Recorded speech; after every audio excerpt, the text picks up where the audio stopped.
Salut les gars, j'espère que vous allez bien. Bienvenue dans ce nouvel épisode d'Écho du cœur. Voilà, on entre en hiver, il commence à faire froid, donc j'espère que vous n'êtes pas tombés malades. Et si vous l'êtes, ça va aller. Voilà. L'épisode d'aujourd'hui il va être assez direct. On va prendre tout de suite notre verset de référence pour cet épisode, qui se trouve en Romains 5, versets 3 et 4, qui nous dit « Bien plus, nous nous glorifions même des afflictions, sachant que l'affliction produit la persévérance, la victoire dans l'épreuve, et cette victoire, l'espérance. » De quoi allons-nous parler aujourd'hui ? Tout simplement, c'est de comprendre que tout ce qui nous arrive ne vient pas forcément de l'ennemi, mais que notre foi est mise à l'épreuve. En fait, il faut partir du principe que tous les jours, on déclare la parole de Dieu dans notre vie, on est heureux, voilà, on y croit avec ferveur, et c'est bien, toutes ces choses, mais est-ce que ce serait la même chose ? Est-ce qu'on serait toujours aussi convaincu de ces paroles une fois qu'on est dans l'affliction, une fois qu'on est dans l'épreuve? Et c'est là que Dieu voit notre foi, en fait. Et notre foi va être mise à l'épreuve. Peu importe pour quel sujet que ce soit, notre foi sera mise à l'épreuve. Et comme je disais, c'est dans l'épreuve, en fait, que notre foi, elle va se manifester.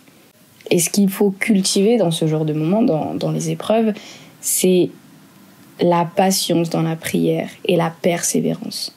Et de pas abandonner, en fait, on a prié une fois, Dieu nous l'a pas donné, j'abandonne. Non.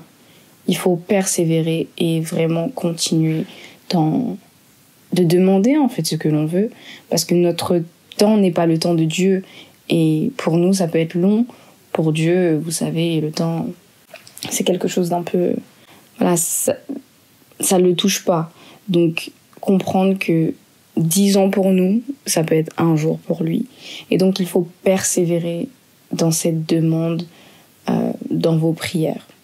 Et pour vous donner un exemple, j'ai longtemps prié pour le salut de ma famille. Je disais à Dieu que j'abandonnerais pas et que je continuerais jusqu'à ce qu'ils soient en Christ. Parce que c'est ce que l'Éternel nous a commandé de faire de toutes les nations des disciples, en fait, tout simplement. Et au début, vous savez, on est zélé. On a le feu, on est heureux, on se dit gloire à Dieu, voilà, qu'on va tout faire pour que notre famille vienne à Christ. Et donc, au début, j'ai bataillé. J'ai prié, j'ai parlé de la parole à mes parents, à ma famille, et parfois... cette même parole, elle était le sujet de grandes disputes. Et au fur et à mesure, mon feu s'est éteint. Et qu'est-ce qui s'est passé ? En fait, je savais que l'église, c'était un sujet tabou chez moi. Et du coup, j'ai juste arrêté d'en parler. Mais en fait, mon cœur avait cette espérance de me dire que Dieu ne ment pas. Il m'a promis quelque chose. Et dans mon cœur, j'y croyais toujours. J'avais cette espérance qu'ils allaient changer. J'avais cette espérance que l'amour de Dieu allait les toucher. Et depuis ce moment-là, 5 ans sont passés. Parce que ça fait actuellement 5 ans que j'ai donné ma vie à Christ. Et de mon point de vue, il y avait pas vraiment de changement. Parce que pour moi, ça devait être radical. Ça devait être... ok, aujourd'hui, un tel me dit que voilà, j'ai envie de donner ma vie à Christ, faisons la prière du salut, etc., etc. Donc dans ma tête, c'était comme ça. Mais... le temps de Dieu n'est pas le nôtre, encore une fois, et j'ai un peu abandonné la tâche, mais toujours avec cette espérance dans mon cœur. Et ce qui s'est passé, c'est que j'ai réalisé que Dieu entendait nos prières. Ça a l'air logique dit comme ça, mais Dieu entend toutes nos prières. Dieu entend toutes nos prières et même nos pensées les plus refoulées. Et ce qui s'est passé, c'est que la semaine dernière, donc j'étais au téléphone avec l'une de mes tantes, qui était musulmane, et elle m'a avoué que, en fait, elle était perdue. Elle est devenue musulmane parce que, par influence avec les personnes avec qui elle traînait, et elle a juste fait sans vraiment connaître, sans vraiment comprendre. Et elle m'a dit que récemment, un ami à elle, un chrétien, l'avait invitée à l'église et qu'elle avait accepté cette invitation Et en fait, elle m'a dit qu'elle a trouvé le réconfort qu'elle cherchait dans son cœur. Et elle est revenue à la maison. Et dans ma tête, ça a fait waouh. Je me suis dit que j'ai tellement prié pour ça. J'ai tellement bataillé pour ça. J'ai tellement semé pour ça. Et c'est enfin là. Et ça m'a fait tellement plaisir, en fait. Ça m'a redonné de l'espoir. J'ai une autre tante qui, elle, faisait que critiquer tout ce qui touchait de loin ou de près à Jésus. Et elle a une conversion comme Paul, en fait. Elle critiquait, mais tous les jours. Et vraiment, tous les jours, c'était des critiques et des critiques. Et aujourd'hui, c'est elle qui organise des prières de famille. Et là encore, récemment, ma mère, elle me fait parvenir son idée de venir à l'église avec moi après 5 ans. Et c'est là que j'ai compris que, en fait, non, Dieu ne t'a pas délaissé, mais il a mis ta foi à l'épreuve. C'est facile de dire quand tout va bien et quand on est zélé, quand on est au top vraiment de sa forme spirituelle.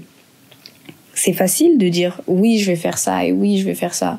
Mais une fois qu'on est dans l'épreuve, une fois qu'on est face aux obstacles, une fois qu'on est face aux montagnes, aux Goliaths de notre vie, est-ce que on est capable en fait de persévérer? Est-ce qu'on est capable d'activer notre foi? Parce que Dieu va mettre notre foi à l'épreuve. Et ce que j'aimerais te dire aujourd'hui à toi qui écoutes, c'est que Dieu ne t'a pas délaissé. Dieu met ta foi à l'épreuve. Ce n'est pas un homme pour mentir, ce n'est pas le fils d'un homme pour se repentir. Et ta patience et ta persévérance dans la prière va créer chez toi cette espérance qui va activer ta foi. Et que même quand la promesse semble tarder, que tu puisses comprendre que cette promesse arrive. Peut-être pas dans les temps que tu voudrais, mais cette promesse arrive. Donc, ce que je peux te donner à toi qui écoutes pour te donner de l'espérance et t'encourager, c'est ce verset que j'ai lu ce matin en 1 Pierre, chapitre 1, versets 6 à 9. C'est là ce qui fait votre joie, quoique, puisqu'il le faut, vous soyez attristés pour un peu de temps par diverses épreuves, afin que l'épreuve de votre foi, plus précieuse que l'or périssable, qui cependant est éprouvé par le feu, ait pour résultat la louange, la gloire et l'honneur, lorsque Jésus-Christ apparaîtra. Lui que vous aimez sans l'avoir vu, en qui vous croyez sans le voir encore, vous réjouissant d'une joie ineffable et glorieuse, parce que vous obtiendrez le salut de vos âmes pour le prix de votre foi. Amen. Et j'espère sincèrement que ce petit épisode va redonner de l'espérance à des personnes qui passent par des épreuves actuellement, qui va activer une foi qui était enfouie et vraiment permettre à certains de persévérer dans ce qu'ils demandent à Christ. Du temps que cette demande reste dans la volonté de Dieu, sachez que Dieu n'est pas un homme pour mentir, que Dieu ne vous a pas délaissé. Donc j'espère sincèrement que cet épisode va en parler à plus d'un. Certes, il est bref, mais pour moi, il était important. Et j'espère que vous êtes toujours édifiés à l'écoute du podcast.